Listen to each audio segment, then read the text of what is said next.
How many piano sounds do you need, really?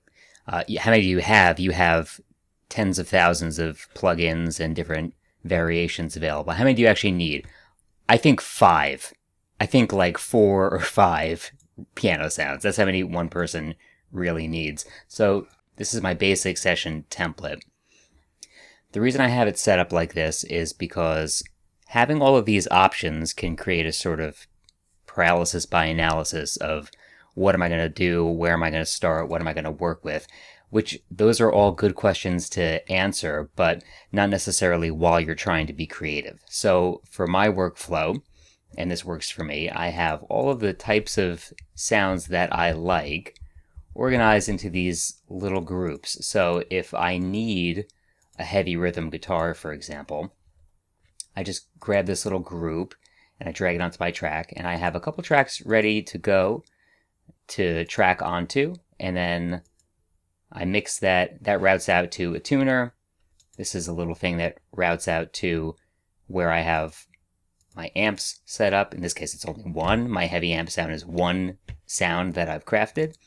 And then it goes out to this track here, which I'll explain in a second. This is really just reflective of outboard processing that happens through reamping to get just broad strokes to change the sound. But most of the sound sculpting happens at the amp level, and then after it comes in, having been routed to outboard hardware, these things wind up getting bypassed. But this is just a reference EQ that approximates the type of broad strokes I go for with the actual hardware. So that's it.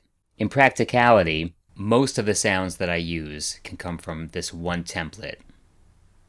This is an example of one of my recording sessions. All of these instruments here are in separate group tracks. If I need more things, I go to my basic session layout here, and I can, for example, add in lead vocals if I need to, background vocals, and these are just additional group tracks. A typical group track, like here's the bass track, for example.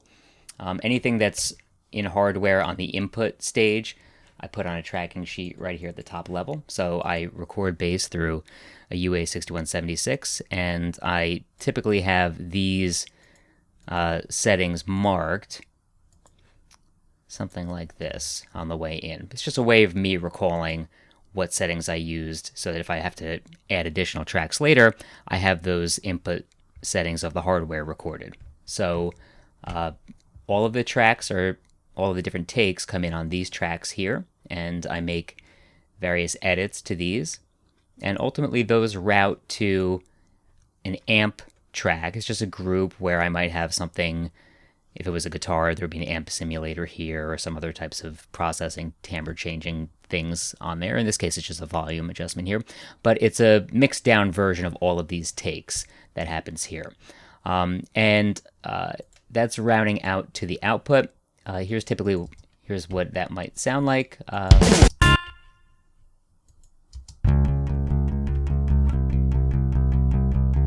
So bass, and then I take that signal and then I route that to this bus here. And this one I route out to hardware, external hardware devices that process the sound further. And what you see on here are just tracking sheets. These aren't actually plugins or anything that adjust the sound in any way, but they're ways for me to remember what settings I used on the actual hardware pieces. So each different piece of hardware in my studio has a tracking sheet, and I remember things like how much gain reduction I was going for with this particular device, or what types of settings I had on this particular device, and whatever I use when it does outboard processing. I retain that in the track so that I can reference that later and recall it as needed. So the track comes back in, I record that, reamp that, print that to a new track here, and so here it was before it went to outboard processing, and then it comes back in. So, again, we're going for broad strokes here, the 5%, 10% improvement. I think it's a little bit more than that, but you do that for every single track in the session. So the real novelty here is just, in my opinion, the organization of it. So to help me with the organization of things in general when I'm working, I created this piece of software that is analogous to all the hardware that I have in my studio at the time.